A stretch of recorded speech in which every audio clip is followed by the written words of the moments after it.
శివ సార్కి ఫోన్లో ఒక మెసేజ్ వచ్చింది. మేము పీవీహెచ్ఎన్ని అనుసరిస్తూ ఉన్నా కూడా ఇంకా చాలా డార్క్ ఎనర్జీలు, నెగిటివ్ ఎనర్జీల పరిస్థితులు ఎదుర్కొంటున్నాము. దానికి కారణం ఏమిటి అని. దానికి శివ సారు ఈ విధంగా సమాధానం చెప్పారు. దానికి కారణం పీవీహెచ్ని మీరు సరైన విధంగా అనుసరించాలి. కొన్ని సందర్భాల్లో మెరుగుదల రావడానికి సమయం పడుతుంది. అది క్రమంగా మెల్లిగా మెరుగవుతూ ఉంటుంది. ఉదాహరణకి ఎవరికైనా డయాబెటీస్ అంటే షుగర్ ఉందనుకోండి, వారు ఏం చేయాలి? ఆహారాన్ని మార్చుకోవాలి, వారి జీవన శైలిని మార్చుకోవాలి, క్రమంగా ఆరోగ్య స్థితిని మెరుగుపరుచుకోవాలి. ఇష్టం వచ్చినట్లు తినకూడదు. ప్యాంక్రియాస్ని హీల్ చేసుకోవాలి, సోరాల్ ప్లెక్సెస్ని హీల్ చేసుకోవాలి. డయాబెటీస్ వెంటనే తగ్గిపోదు, నెమ్మదిగా నెమ్మదిగా ఆరోగ్యంలో మెరుగుదల కనిపిస్తూ ఉంటుంది. అలాగే మీరు చాలా సంవత్సరాల కర్మతో మా దగ్గరకు వచ్చారు. అది పూర్తిగా మీ మీదే ఆధారపడి ఉంటుంది. ఒక దేశం అనేక మంది మీద ఆధారపడినట్లే వ్యక్తిగత మార్పు కూడా మీ సాధనపైనే ఆధారపడి ఉంటుంది. మీరు సరైన విధంగా అనుసరించకపోతే నెగిటివ్ ఎనర్జీ నుండి, నెగిటివ్ వ్యక్తుల నుండి మిమ్మల్ని మీరు వేరు చేసుకోవటం తెలియకపోతే ఎవరు మాత్రం మీకు సహాయం చేయగలరు? మీ చుట్టూ ఉన్నవారు నెగిటివ్గా ఉండవచ్చు.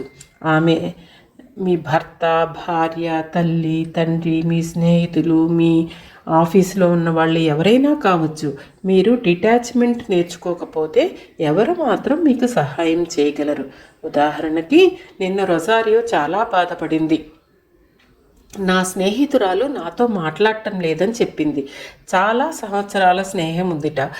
అప్పుడు నేనేమని చెప్పానంటే, ఆమెను వెళ్ళనివ్వు, ఎందుకు మళ్ళీ మళ్ళీ ఆలోచిస్తున్నావు అన్నాను.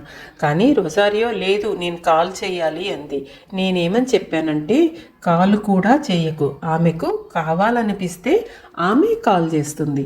కానీ ఇలాంటి విషయాల్లో మీరు చాలా ఎమోషనల్ అంటే భావోద్వేగానికి గురవుతూ ఉంటారు. వాళ్ళు మంచి స్నేహితులే, కాదంటలేదు. చాలా సంవత్సరాల స్నేహం ఉంది.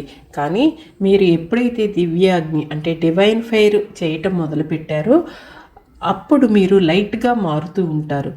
అంటే కాంతిగా మారుతూ ఉంటారు. మీ ఎనర్జీ కూడా మారుతూ ఉంటుంది. అప్పుడు అలాంటి వారు మీ దగ్గరికి ఎలా వస్తారు? ఉదాహరణకి ఒక మహిళ పొగ తాగుతోంది, మద్యం తాగుతుంది. ఆమె మీ ఆరా దగ్గరికి ఎలా రాగలదు? ఆమెకు అసౌకర్యంగా అనిపిస్తుంది.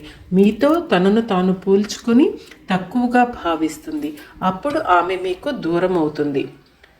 అందుకే వారిని వెళ్ళనివ్వాలి. మీరు ప్రతి ఒక్కరిని మీతో తీసుకెళ్ళలేరు. భార్య, పిల్లలు, స్నేహితులు, బంధువులు ఎవరైనా కావచ్చు. మీరు ముందుకు సాగుతున్నారు. మీరు ముందుకు సాగాల్సిందే. గతంలోనే నిలబడి మళ్ళీ మళ్ళీ వెనక్కి తిరిగి చూస్తూ మళ్ళీ మళ్ళీ ఆలోచిస్తూ ఉండకూడదు. ముందుకు సాగుతూ అవసరమైన వారికి, ఎక్కువ మందికి సహాయం చేస్తూ ఉండాలి. అదే నిజమైన ముందుకు సాగటం. కనుక ప్రతి ఒక్కరూ కూడా పీవీహెచ్ని సరైన విధానంలో అనుసరించి కాంతిగా మారి ముందుకు సాగాలని ఆశిస్తున్నాము. నేను దివ్యాగ్ని యొక్క అంశను, భగవంతుడు కోరుకునే స్వచ్ఛతను నేను. ధన్యవాదం.